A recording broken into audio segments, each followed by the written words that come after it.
menteuse. Une robe à 308 000 €. Ça fait quoi? C'est une reine ou quoi? Parce que même les filles de prince ne payent pas robe de mariée à 308 000 €. Qui s'appelle Gucci ou Yves Saint Laurent, personne ne peut te vendre une robe qui n'est pas en or, qui n'est pas garnie d'or, qui n'est pas garnie de diamants. Personne ne peut te vendre ça à 200 millions de francs CFA. C'est quoi? C'est maison bien. Donc toi, tu es tellement bête, tu es tellement folle que tu vas prendre 200 millions de francs CFA et puis tu vas mettre ça dans juste une robe que quand tu as fini le mariage, tu vas prendre et puis tu vas garer à la maison. Je ne dis pas que le monsieur t'a pas fait dépenser. Je ne dis pas qu'il n'y a pas eu de problème entre vous. Mais moi, si je prends simplement le fait que tu me mentes sur ce point-là, de la robe, c'est que tout le reste est faux. Il m'a fait comprendre que sa société avait des problèmes et qu'il voulait que je finance le mariage pour qu'il me rembourse plus tard et je l'ai fait. C'était un grand mariage et plusieurs célébrités avaient été invitées. Ce mariage a coûté très cher. Ma robe seule a coûté plus de 200 millions de francs CFA, soit 308 000 €. Tout le monde parlait de mon mariage. Canal Plus l'a même diffusé partout et personne ne savait que derrière ce grand et beau mariage, Francis n'avait rien financé. Le temps est passé et j'ai accouché. C'est alors que Francis a commencé à me montrer son vrai visage. Il est allé en France, le pays où il vit normalement, soi-disant qu'il voulait faire des papiers pour un regroupement familial. Le temps est passé, mais ça n'aboutissait pas. Je lui ai dit qu'avec ses milliards et le fait qu'on soit marié et qu'on ait même fait un enfant, ça allait être pourtant facile. Il m'a envoyé des documents de sa fortune et de ses biens, de ses revenus, de sa société de diamants pour que je présente à l'ambassade. Je l'ai fait et vous savez quoi? On m'a dit que tous ces papiers étaient faux. Et on m'a même interdit d'aller en France en disant que je voulais les arnaquer avec de faux papiers. J'ai commencé à comprendre que je m'étais fait avoir. Déjà, à la base, j'étais censée accoucher Sophie en France, mais il n'a pas pu m'obtenir un visa. Donc nous sommes allés dans un pays africain pour que j'accouche et c'est moi qui ai payé l'hôtel à plus de 32 millions de francs CFA, soit 50 000 €. Et là, on me faisait comprendre que les documents étaient falsifiés au point de m'interdire d'aller en France, un pays où j'avais vécu auparavant. Un hôtel à 50 000 €. J'ai enlevé son nom de famille sur mes réseaux sociaux puisque je le portais à cause de notre mariage. Cela a créé un buzz et les gens ont commencé à m'insulter en disant qu'on m'avait prévenu.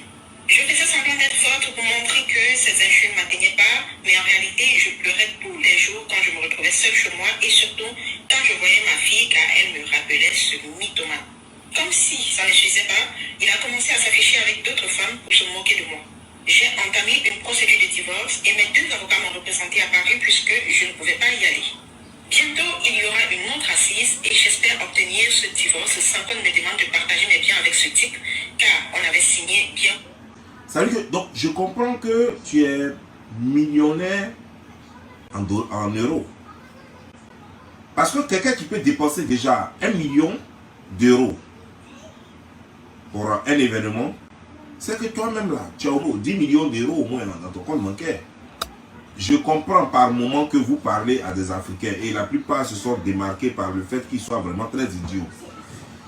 Ils aiment qu'on leur dise qu'ils sont idiots parce que quand tu vois les commentaires souvent sur les réseaux sociaux, tu n'as pas à te poser la question de savoir quel est ce nid d'idiots en Afrique. Oui, l'Afrique est un grand nid d'idiots, malheureusement, il faut le reconnaître. Même le président de ton pays, Paul Biya, s'il devrait se remarier à Chantal Biya, il n'achèterait jamais une robe à 308 000 € sans garnement, c'est-à-dire sans or, sans diamant dessus. Combien de points de diamant que cette robe contient? Combien de carats d'or que cette robe contient? Pour qu'elle coûte 308 000 €. Ça veut dire que tu veux dire qu'on peut prendre ta robe là et puis on la met dans une banque. On peut prendre ta robe là et puis aller prendre un prêt bancaire. Qu'est-ce qui fait la valeur de cette robe? Qu'est-ce qui caractérise cette robe pour qu'elle coûte 308 000 €? Vous voulez savoir? C'était la robe de telle reine ou bien la robe de telle personne dans le temps. Et donc elle est unique dans son genre. Donc on peut la vendre à 300 et quelques millions, même 1 million d'euros, même 5 millions d'euros. Parce que c'est une robe qui a une histoire. Ta robe que toi tu as payée là, elle a quelle histoire? C'était la robe de Zéna la guerrière. C'était la robe de mariée de l'un des mousquetaires qu'il avait acheté à sa femme. ou alors c'était la robe de mariée sur le bateau Titanic. 200 millions de francs CFA construit un hôtel 3 étoiles en Afrique. Et tu t'en vas pour un séjour de quelques jours, tu payes 50 000 euros. Bon, en fait, je préfère dire que tu ne mens pas. Et je préfère croire que tu es stupide. De croire que tu peux nous berner, quoi. Quand on a autant d'argent, on n'a pas besoin d'un garçon pour avoir la résidence en France. Parce que 200 millions que tu as pris pour payer robe là, 200 millions là, ça paye 3 maisons en France. Avec 150 000 euros, avec 100 000 euros, tu peux avoir maison déjà. Donc prenons même 2 maisons. Avec 308 000 euros, tu as 2 maisons en France. Tu achètes 2 maisons en France. Avec ça là, tu n'as pas besoin de visa. Eux-mêmes, ils te donnent nationalité même. Ils te donnent un séjour. Et puis après, si tu veux, tu fais la demande de nationalité. Avec 50 000 euros que tu as pris pour le séjour là, tu crées 2 entreprises. Non, une seule entreprise. Tu crées une entreprise bien en forme en France. Avec cette entreprise là, tu deviens femme d'affaires sur le territoire français. On te donne séjour. Tu dis que le monsieur est faux, il est tout ce qu'il est, il est le démon. Mais quand toi tu mens comme ça là, quand nous on regarde ça, on doit croire que le monsieur est vraiment faux ou c'est parce qu'il a vu que tu es force, qu'il ne veut rien faire pour toi. Si tu mens comme ça, je ne vois pas garçon qui va te garder un sérieux. Si tu mens comme ça, je ne vois pas garçon qui va te montrer ses biens. Si tu mens comme ça, je ne vois pas garçon qui va te donner 6 titres de séjour pour que toi tu ailles vivre auprès de lui en France. Un gars qui s'est déjà rendu compte que toi tu es une menteuse à souhait, tu es une mythomane, lui va prendre la responsabilité de t'amener dans France pour que tu finisses avec lui en même temps. Non, le monsieur peut te faire partir en France, il ne voulait pas. Si vraiment il t'a donné faux papier, c'est parce qu'il ne voulait pas passer. Il n'a même pas besoin de faire effort pour te faire partir, s'il veut vraiment te faire partir.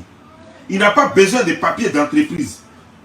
Il n'a pas besoin de t'amener papier d'entreprise. S'il est là-bas, là, il paye taxe. Il n'a qu'à t'amener ses papiers de taxe qu'il paye là. C'est tout. Son revenu. C'est tout ce qu'il faut. Le monsieur n'est pas prêt pour toi parce qu'il s'est rendu compte que tu es une mytho. Et que si tu vas en France là-bas, ça sera pour le détruire. Pourquoi toi tu n'as pas attendu d'avoir tes papiers avant de quitter la France? Qu'est-ce qui t'a chassé de la France? Ça tu ne dis pas cette partie. Tu dis un pays où j'ai vécu. Tu as vécu là-bas en tant que qui? En tant qu'étudiante. Et puis quand tu as fini tes études, tu es rentré au pays. Et puis on t'a nommé à la présidence du Cameroun. Ou bien on t'a nommé à l'énergie au Cameroun. Est-ce qu'on t'a rapatrié? Si tu as fait des choses et que tu es sur une liste rouge en France, et que tu crois que donc je vais marier un certain Francis, et ça va te faciliter les papiers, alors que tu as commis un crime, pas un crime de sang forcément, parce que ça peut être n'importe quel crime, tu as violé la loi française, mais les Français ne vont plus te donner visa pour y aller. Tu es une belle femme, tu es une belle femme, tu n'es pas handicapé, tu n'as pas un problème, tu es jolie, tu es dans la moyenne, tu n'es pas peut-être trop belle, mais tu es dans la moyenne. Donc, c'est comment tu es serré là même pour toi financer un mariage. Et puis le gars, c'est un frère, il n'a pas dépensé, et puis lui, il est là, il attend que toi tu le maries. Et puis c'est toi qui l'épouses. Ah! C'est France là que tu veux partir là, qui était trop chose ou bien. Tu étais tellement serré de partir en France qu'il fallait. Mais si c'était ça, tu peux prendre n'importe quel clochard en France avec lui l'épouser. Payer son billet d'avion, il vient, tu l'épouses même avec 4 témoins. Tu l'épouses avec 4 témoins, puis tu lui dis fais-moi partir. Dès que tu finis de faire partir, je te donne 20 millions. 20 millions même c'est trop. Tu lui dis, je te donne 10 millions même là. Lui-même, il va sauter même. Il va s'accrocher à l'avion. Il va dire, monte sur mon dos. Il va sauter sur l'avion comme ça. On va dire, hey, monsieur, descends, tu vas mourir. Il dit, non, non, non. Moi, je m'en bats avec Coco Emilia. On sera en France aujourd'hui là. Voilà. Il va s'accrocher à l'avion là comme ça. Il va te déposer en France.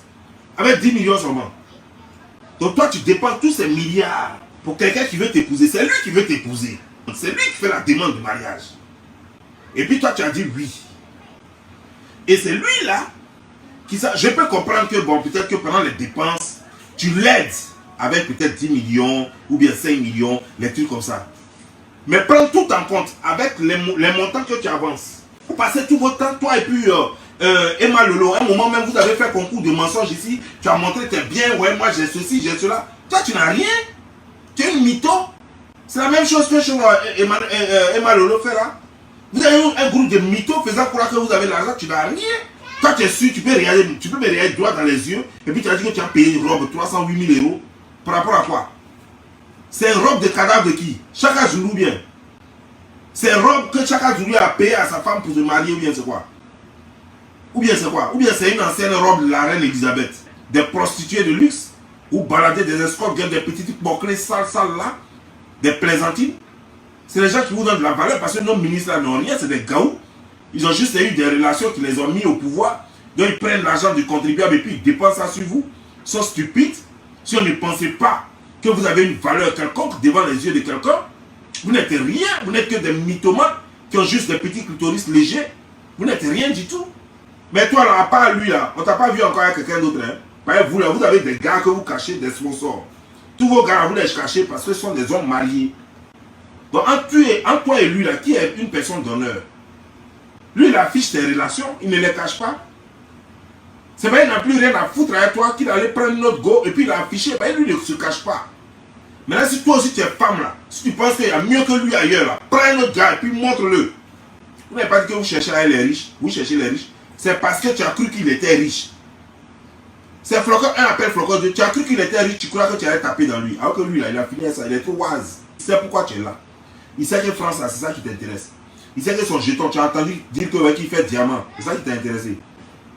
Donc il t'a fait rêver, il t'a fait croire que lui il est riche, que lui c'est la diamant, il vend diamant, il vend l'or, les trucs quoi. Puis il est rentré chez toi, il est rentré dans toi 2 temps, 2 mouvements.